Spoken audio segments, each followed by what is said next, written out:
Employees at this KFC in West Lafayette, Indiana, no longer need a password to sign into their cash registers. They come in and they put their finger on a fingerprint mechanism, and it just automatically clocks them in. Biometrics, once considered a far-fetched technology, is becoming an everyday reality. From signing onto your phone, accessing your bank account, to entering a secured room, your unique features are the key to unlocking anything worth safeguarding. We want to protect our privacy and also be able to make sure that we don't have fraudulent transactions. We'll see the use of biometrics in that area as well. Biometric researchers at Purdue University say human traits such as your iris, fingerprint, face, and voice provide that extra level of security beyond numbers and letters. I think the average person would tell you they have too many passwords and it's a hassle to change them all the time, and therefore they use the same passwords for lots of things, which inherently makes that more easier to break. For employers, using biometrics can better protect employees. It keeps others from,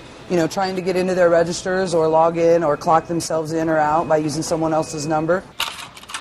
As well as protect the company's bottom line and your own personal assets.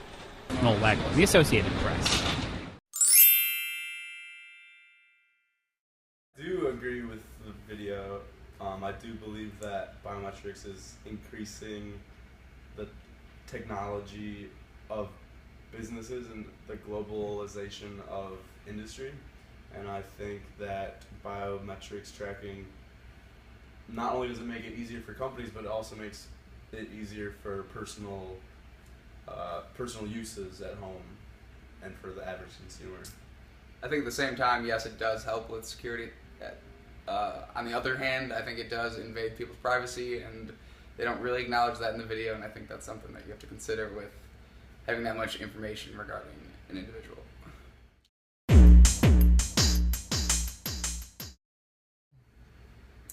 Actually, biometrics has been used in my past 2 jobs in the workplace. I know it's a common practice to clock in with fingerprint scanners, and at the register that I used to work at, you had to, every time you used it, had to use your finger to make it work, basically, and it's something that wouldn't have been around 15, 20 years ago. And on a personal viewpoint, I know the iPhone now uses biometric scanning to basically lock and unlock your phone. As we said before, that also gives a lot of information to Apple that the typical person might not. You can make purchases prefer to be out there too.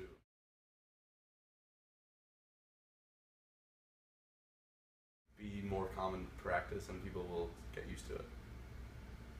I think there's a fine line between surveillance and interference. So as long as they're using the information just to better the public interest, that's okay. But the second they start interfering with people's lives is where they've crossed the line, and that's where it's not.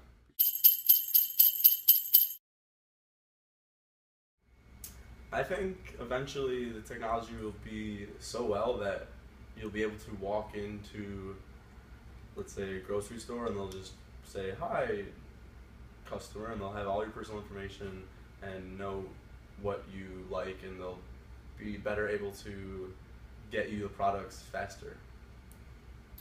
I think through one form of technology or the other, whether it be government or corporations, they'll be able to almost track you constantly, and